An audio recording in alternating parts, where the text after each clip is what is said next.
closely related to consciousness. So, a few physicists now, one of these people is a computer scientist, the other ones are physicists and may have studied other things as well. They're all authors. Peter Russell, Thomas Campbell, John Hagelin, and William Tiller all agree in their own way that physicists now have come to the point of a grand unified field. Thomas Campbell calls it his TOE, his theory of everything. But he says it is his theory of everything, and it does not work for every person. Every person can have their own theory of everything. So, what is this grand unified field? What does it mean to have one? Basically, it is the point where the quote-unquote building blocks, the particles themselves, dissolve. And they don't really dissolve. It's not like you put a tablet into some water and it breaks up and you can't see it anymore. You come to the point where you can't look any smaller. And if you try to, you sort of find this connection between everything. So these scientists give it a name. You could give it a lot of names depending on what's your spirituality, what's your philosophy, what's your religion. But I think it's easy just to call it consciousness. So what am I saying? I'm saying that at the basis of all physical matter, there is consciousness.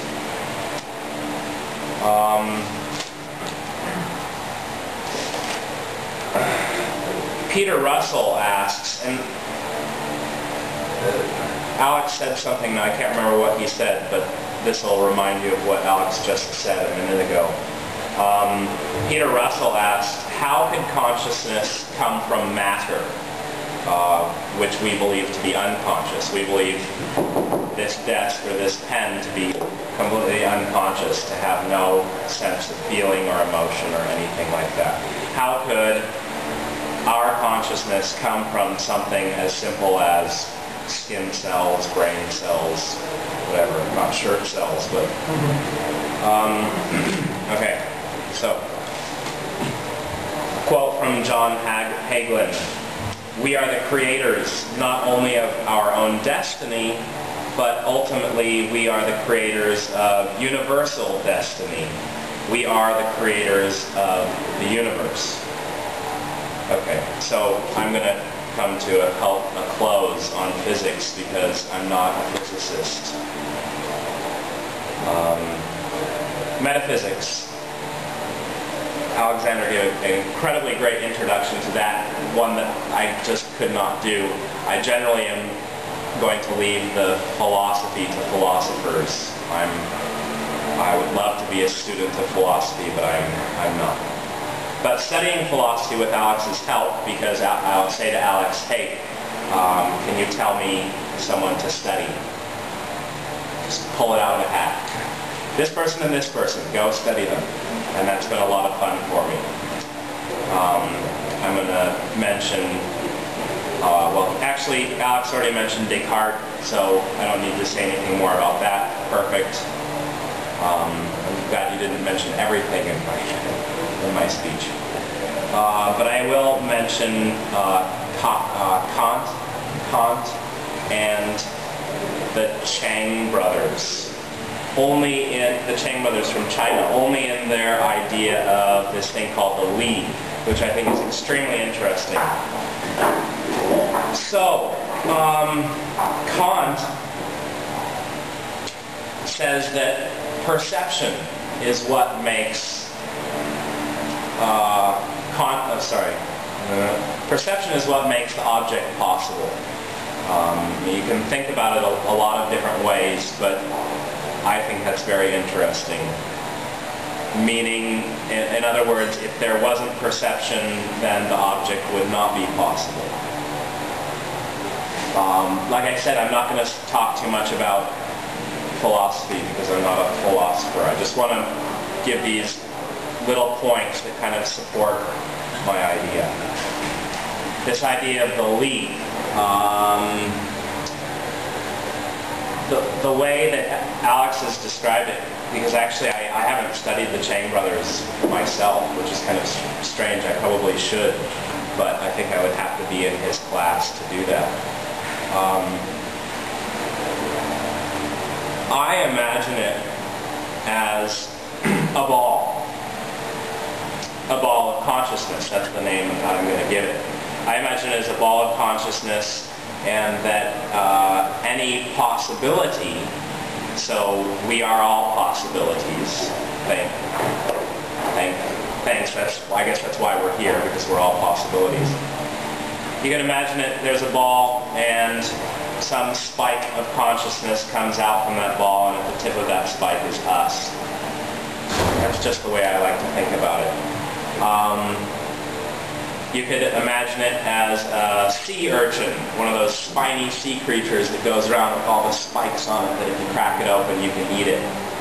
So think about it as a sea urchin, and on the end of every spike is us. And we're all connected then down through the spike and into the consciousness itself and then out. So we're all part of that consciousness. John Hagelin describes it as an ocean of consciousness.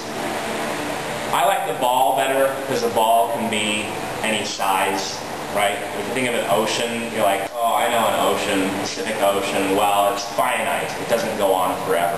But anyway, if you're in the middle of the ocean and you look around, it looks like it would go on forever. But if you have waves, then every peak of a wave is, any object or any person or any state of consciousness, whatever state of consciousness that happens to be. It could be you, it could be me, it could be a cat. So, let's see, a quote from, so those are just the two things that I want to talk about are perception makes the object possible, and then the idea of consciousness and everything coming from consciousness. Kant said, live your life as though your every act were to become universal law. So everything that you do in your own consciousness, do it as if it's going to be part of the universe, which it is. Change the universe even. I'm going to start in on, I'm going to leave philosophy and start in on psychedelics and psychedelic states. That can mean a lot of things to a lot of different people. I'm sure it does mean a lot of things to a lot of different people. But, if you think back in the history of religions, spiritualities, philosophies, sometimes these psychedelic states happen. You think I think of a good example being some person seeing a burning bush and thinking that that's God. That's pretty psychedelic to me. If I saw a burning bush, be like, wow, who's got a bucket of water? We gotta put out the bush or something. But if I saw God in that bush, that's be pretty psychedelic. Let me start talking about psychedelics with a quote from Terence McKenna, who I think was a great person.